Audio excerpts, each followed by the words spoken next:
So for your show, it's clear that you came up with additional business models. You didn't change anything. You didn't have a problem of changing business model, but because you had a verification and proof of concept. And I understand now that you have another business model, which is the premium content model. So can you tell me about it more? Yeah, well, I guess it's just maybe the angle we focus on, rather than necessarily a different business model. It's just like the way that we have decided to target our business in terms of content creation. Because when it comes to making videos, you know, your social media blogger is effectively doing the same thing as Steven Spielberg. You know, Steven Spielberg is telling a story in order to captivate an audience, right? And a social media blogger is doing exactly the same thing.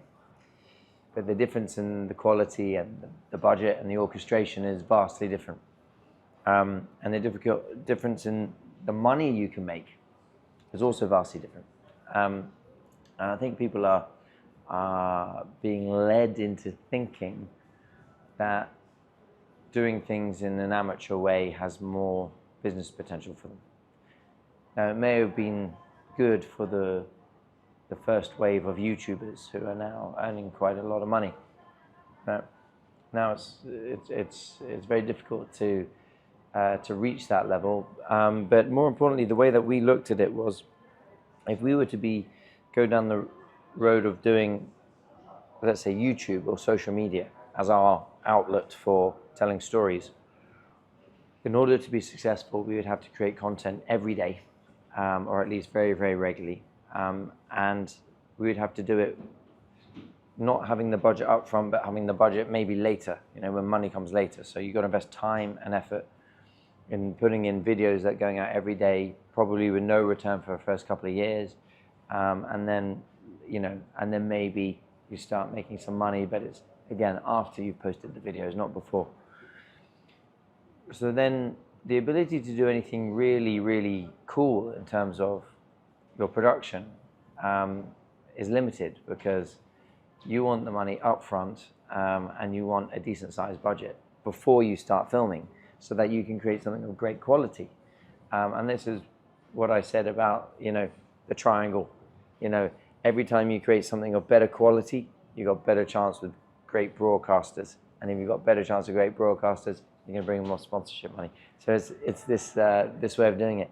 But with YouTube and social media, it doesn't really work that way. It's just, you got to put out a lot of content constantly, and then it's going to build over a long period of time, if it does, because sometimes it doesn't. I know people have been putting out things for, you know, consistently every day for 5-7 years and haven't, you know, made money from it, or even built a huge following. So that, I didn't like the idea of working on small budgets and keep doing it until that point in time where money was coming in. I wanted to go in and be able to do something of decent value from the start.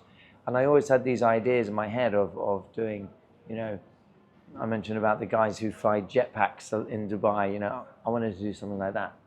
And that's going to get any money, you know, it's going to need budget. So whilst the cost is also high, where in social media the cost can be quite low. That's the benefit, is that you can get going on, you know, 2 cameras on tripods and do it cheaply, right? But the cost of doing a big orchestration like our travel show, I mentioned a little bit earlier about the kind of money that we can bring in from tourism boards, but a lot of that, almost all of it, goes to cost, to production cost. But what that's doing is it's just increasing the value around the triangle again. You know what I mean? So we're building. We have to make sure we take a little bit of profit from it each time. But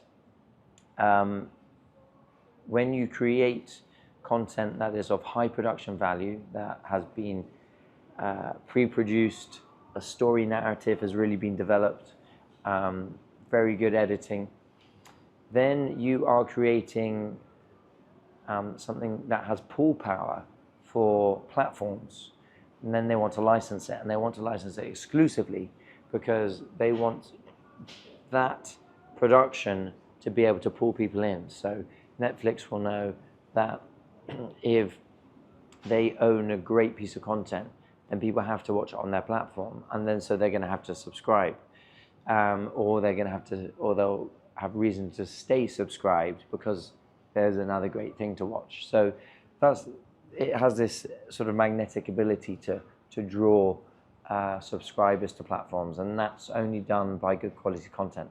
And getting into that space has a lot of commercial reward